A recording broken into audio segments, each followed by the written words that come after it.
Episode 69. It was as if someone had lit a fire in my head, and the Dementors couldn't destroy it. It wasn't a happy feeling. It was an obsession. But it gave me strength. It cleared my mind. So one night when they opened my door to bring food, I slipped past them as a dog.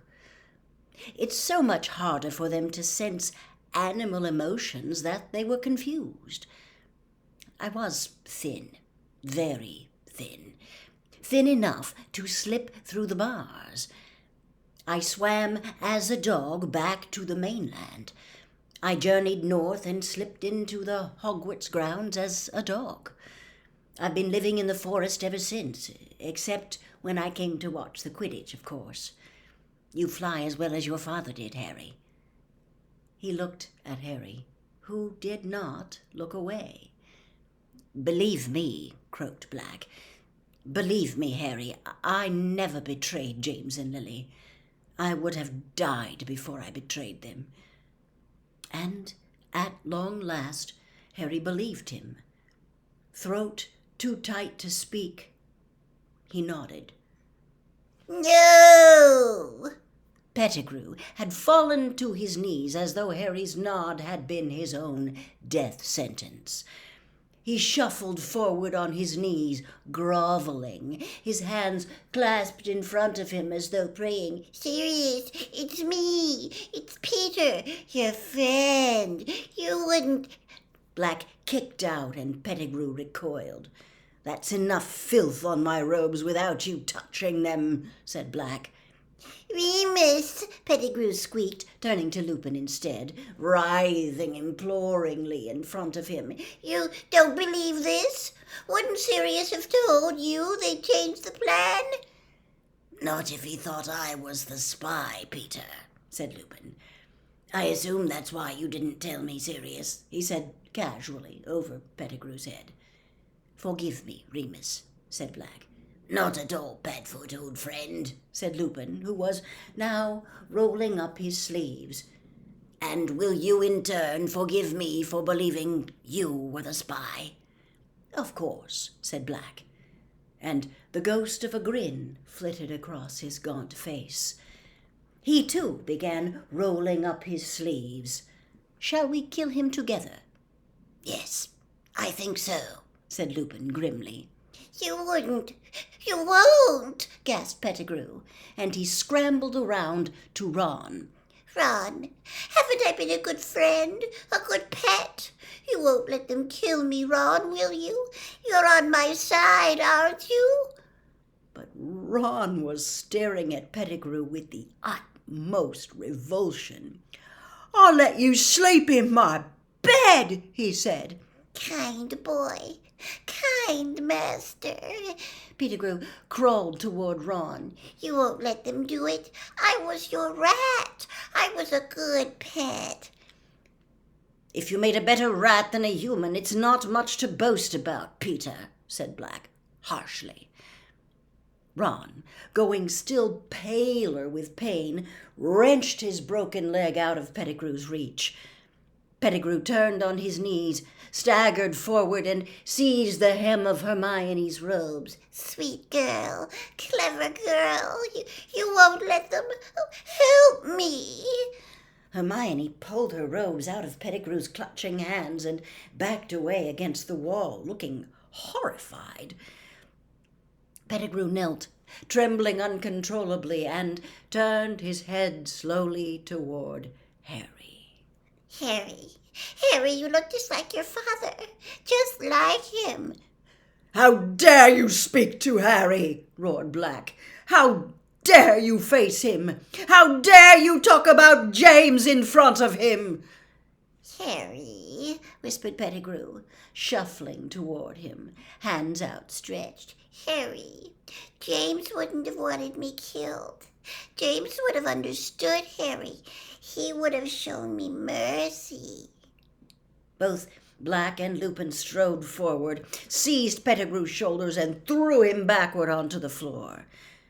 He sat there, twitching with terror, staring up at them. "You sold Lily and James to Voldemort," said Black, who was shaking too. "Do you deny it?" Pettigrew burst into tears. It was horrible to watch, like an oversized, balding baby cowering on the floor. Sirius, what could I have done? The Dark Lord, you have no idea. He has weapons you can't imagine. I was scared, Sirius. I was never brave like you and Remus and James. I never meant it to happen. He who must not be named forced me. "Don't lie!" bellowed Black. "You've been passing information to him for a year before Lily and James died. You were his spy." He was taking over everywhere, gasped Pettigrew. What was there to be gained by refusing him? "What was there to be gained by fighting the most evil wizard who has ever existed?" said Black, with a terrible fury on his face. "Only innocent lives, Peter." You don't understand, whined Pettigrew. He would have killed me, Sirius. "Then you should have died," roared Black.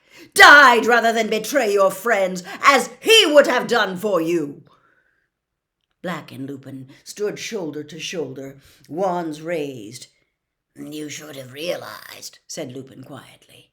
"If Voldemort didn't kill you, we would. Goodbye, Peter."